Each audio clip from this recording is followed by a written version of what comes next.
Ouvrons notre Bible au livre d'Ésaïe, chapitre 30. Ésaïe 30. Colère et miséricorde de Yahweh. Colère et miséricorde de Yahweh. Ésaïe 30, versets 1 à 7.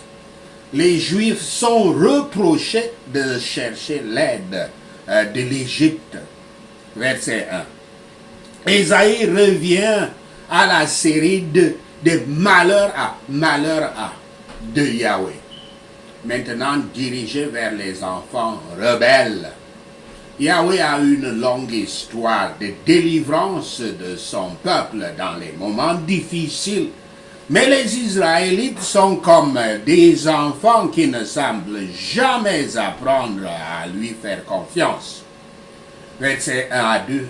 Plutôt que de se tourner vers Yahweh pour la délivrance, le peuple de Juda cherche l'aide de l'Égypte. L'Égypte a des atouts tangibles, des chars, des chevaux et des soldats, tandis que Yahweh est tout-puissant, mais invisible. Les gens font encore la même erreur, toujours en faisant confiance à ce qui peut être vu. Versets 3 à 7. Le plan du peuple n'est pas le plan de Dieu. Donc, il échouera sûrement. Isaïe voit clairement que l'Égypte ne sera d'aucune aide à Juda contre les Assyriens. C'était souvent la faute et la folie des Juifs qui, lorsqu'ils étaient troublés par leurs voisins d'un côté, cherchaient l'aide des autres côtés, au lieu de regarder vers Yahweh. Nous ne pouvons pas non plus éviter les terribles conséquences de l'ajout du péché au péché, mais en faisant de la justice du Christ notre refuge et en cherchant la sanctification du Saint-Esprit. Les gens ont toujours été enclins à se pencher sur leur propre compréhension, mais cela se terminera par leur honte et leur misère. Ils n'auraient pas confiance en Yahweh. Ils ont pris beaucoup de peine pour gagner les cœurs des Égyptiens.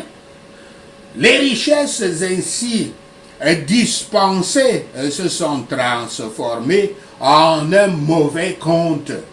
Voyez quel danger les gens rencontrent lorsqu'ils abandonnent Yahweh pour suivre leur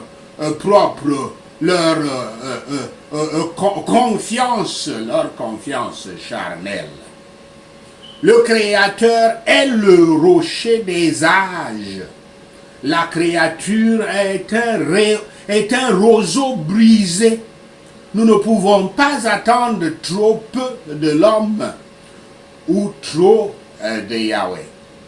Notre force est de rester assis dans l'humble dépendance de Yahweh et de sa bonté et de la soumission silencieuse à sa volonté. Ésaïe 30, versets 8 à 18. Les jugements en conséquence de leur mépris de la parole de Dieu. Versets 8 à 14. Judas est comme un enfant qui n'écoute pas de sages conseils. Les gens éprouvent du sentiment envers les voyants et les prophètes qui leur transmettent le message de Yahweh. Alors Dieu ordonne à Ésaïe d'écrire leurs paroles en témoignage contre eux. Versets 15 à 17. Le cours sage de l'action est de se repentir et d'attendre tranquillement et fidèlement que Yahweh agisse. Mais les gens ne veulent pas attendre. Au lieu de cela, ils courent vers la clameur du pouvoir égyptien oubliant le Dieu qui les a créés et qui, dans une occasion précédente, les avait sauvés de la main des oppresseurs égyptiens. Les Juifs étaient les seuls professés que Yahweh avait alors dans le monde. Mais beaucoup d'entre eux étaient rebelles. Ils avaient la lumière, mais ils aimaient plutôt les ténèbres. Les prophètes les avaient contrôlés dans leur poursuite pécheresse, de sorte qu'ils ne pouvaient pas continuer sans crainte ce qu'ils avaient mal pris. Mais les ministres fidèles ne seront pas poussés à chercher à éveiller les pécheurs. Yahweh est le Saint d'Israël et ainsi ils le trouveront. Ils n'aiment pas entendre parler de ses saints commandements et de sa haine du péché. Ils ne voulaient pas qu'on leur rappelle ces choses. Mais comme ils ont méprisé la parole de Dieu, leurs péchés ont miné leur sécurité. Leur état serait brisé en morceaux comme un vase de potier. Revenons de nos mauvaises voies et prenons le chemin du devoir. C'est le moyen d'être sauvés. Serions-nous renforcés? Cela devrait être dans le calme et dans la confiance, en gardant la paix dans nos propres esprits et en nous fiant à Yahweh. Ils se croient plus sages que Yahweh, mais le projet par lequel ils pensaient se sauver était leur ruine. Seulement ici et là, on s'échappera comme un avertissement aux autres. Si les gens ne se répandent pas, se tournent pas vers Yahweh et ne recherchent pas le bonheur dans sa faveur et dans son service, leurs désirs hâteront leur ruine. Ceux qui font de Yahweh seul leur confiance auront du réconfort. Yahweh attend toujours d'être miséricordieux envers tous ceux qui viennent à lui par la foi en Christ. Heureux ceux qui l'attendent. Ésaïe 30, versets 19 à 26, les miséricordes de Dieu envers son Église. Le triste fait des actions du peuple est que tout le temps où il cherche l'aide de puissances humaines étrangères, Yahweh aspire à leur montrer la grâce et la compassion. La raison même de leur adversité et de leur affliction est de les aider à reconnaître la vérité. Il veut qu'ils reconnaissent leurs prophètes, leurs enseignants à nouveau. Il veut qu'ils entendent sa voix et se débarrassent de leurs idoles. Il veut les bénir avec de la pluie et de la nourriture. Il veut soigner leurs blessures et guérir leurs plaies. Les hommes de Yahweh, les hommes de Dieu arriveront bientôt au Sion d'en haut. Et alors, ils ne pleureront plus pour toujours. Même maintenant, ils auraient plus de réconfort ainsi que de sainteté s'ils étaient plus constants dans la prière. Une famine de pain n'est pas un jugement aussi grand qu'une famine de la parole de Dieu. Il y a des erreurs à droite et à gauche. Le tentateur est occupé à nous courtiser dans les sentiers. Il est heureux que par les conseils d'un ministre ou d'un ami fidèle ou les contrôles de la conscience et les efforts de Dieu, l'Esprit Saint, nous ayons raison quand nous doutons et que nous ne puissions pas nous tromper. Ils seront guéris de leur idolâtrie pour tous les vrais pénitents, le péché devient très odieux. Cela se voit quotidiennement dans la conversion des âmes par le pouvoir de la grâce divine à la crainte et à l'amour de Yahweh. Des moyens de grâce abondants avec les influences du Saint-Esprit seraient étendus à des lieux dépourvus de ces moyens. L'effet de ceci devrait être le réconfort et la joie pour le peuple de Dieu. La lumière, c'est-à-dire la connaissance, augmentera. C'est la lumière que l'Évangile a apportée dans le monde et qui annonce la guérison au cœur brisé. Ésaïe 30, verset 27 à 33. La ruine de l'armée assyrienne et de tous les ennemis de Dieu. Yahweh freine et empêche de faire des méfaits. Avec une parole, il guide son peuple dans la bonne voie, mais il bride ses ennemis pour leur propre ruine. Et ici, en menaçant la ruine de l'armée du roi assyrien Sennacherib, le prophète pointe vers la direction définitive et éternelle de tous les pécheurs impénitents. Verset 33, Tophet est un endroit au sud de Jérusalem, une vallée où les feux brûlaient continuellement pour détruire des choses qui étaient supposées blessantes et offensantes. Et là, les Juifs idolâtres firent des sacrifices en brûlant leurs enfants dans le feu. À l'idole Molech, le dieu des Ammonites. Moloch, le dieu des Ammonites. Les Assyriens seront éliminés comme une charge de bois facilement consumée par le feu. Sauf que la source de chaleur dans leur cas est le souffle de Yahweh.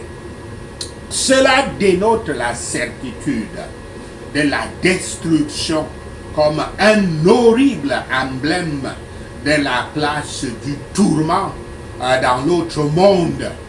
Aucun oppresseur n'échappera à la colère divine. Que les pécheurs fuient alors vers Yahshua, cherchent à se concilier avec lui, afin qu'ils soient en sécurité et heureux. Et quand la destruction, quand qu'ils soient en sécurité et heureux, quand la destruction du Tout-Puissant balayera tous les ouvriers d'iniquité. Sachez ceci, et le Seigneur Yahweh vous bénira. Prenons ces points de prière. Prions Isaïe, chapitre 30. Malheur à la nation obstinée, à ceux qui exécutent des plans qui ne sont pas de Yahweh, au nom de Yahshua le Messie. Malheur à ceux qui forment une alliance, mais pas par l'esprit de Yahweh, en entassant péché sur péché, au nom de Yahshua le Messie. Malheur à ceux qui descendent en Égypte sans consulter Yahweh, qui cherchent de l'aide pour la protection des dirigeants humains, au nom de Yahshua le Messie. La protection de Pharaon sera leur honte. L'ombre du pouvoir humain leur apportera la disgrâce, au nom de Yahshua le Messie. Ce sont des gens rebelles, des enfants trompeurs qui ne veulent pas écouter les instructions de Yahweh, au nom de Yahshua le Messie. Ils disent aux voyants d'arrêter de voir des visions, aux prophètes de ne plus leur donner des visions de ce qui est juste, au nom de Yahshua le Messie. Ils veulent qu'on leur dise seulement des choses agréables, des illusions prophétisées, au nom de Yahshua le Messie. Parce qu'ils ont rejeté le message de Yahweh, se sont appuyés sur l'oppression et dépendent de la tromperie, ce péché deviendra pour eux un haut mur, fendu et bombé, qui s'effondre soudainement au nom de Yahshua le Messie. Leur haute muraille se brisera en morceaux comme de la poterie, brisée si impitoyablement que parmi ces pièces, on ne trouvera pas un fragment pour prendre des charbons d'un foyer ou tirer de l'eau d'une citerne au nom de Yahshua le Messie. Dans la repentance et le repos est leur salut, dans le calme et la confiance est leur force. Souverain Yahweh ne leur donne rien au nom de Yahshua le Messie. Cependant, Yahweh désire ardemment leur pardonner, dont il se lèvera pour leur donner de la compassion au nom de Yahshua le Messie. Car Yahweh est un Dieu de justice. Bénis sont tous ceux qui l'attendent au nom de Yahshua le Messie. Peuple de Sion, disciples du Christ, nous ne pleurerons plus au nom de Yahshua le Messie. Quelle sera la grâce de Yahweh quand vous pleurerez pour obtenir de l'aide? Dès qu'il l'entendra, il nous répondra au nom de Yahshua le Messie. Bien que Yahweh nous donne le pain de l'adversité et l'eau de l'affliction, nos enseignants ne seront plus cachés. Nous les verrons au nom de Yahshua le Messie. Nous profanons nos idoles couvertes d'argent et nos images couvertes d'or. Nous les jetons au loin au nom de Yahshua le Messie. Yahweh nous enverra la pluie pour la semence que nous semons dans la terre. Et la nourriture qui vient de la terre sera riche et abondante au nom de Yahshua le Messie. Au jour du grand carnage, quand les tours tomberont, des ruisseaux d'eau couleront sur toutes les hautes montagnes et sur toutes les hauteurs au nom de Yahshua le Messie. Une lumière 7 fois plus brillante brillera comme la lumière de 7 jours entiers quand Yahweh liera les meurtrissures, quand Yahweh bandera les meurtrissures de son peuple et guérira les blessures qu'il a infligées au nom de Yahshua le Messie.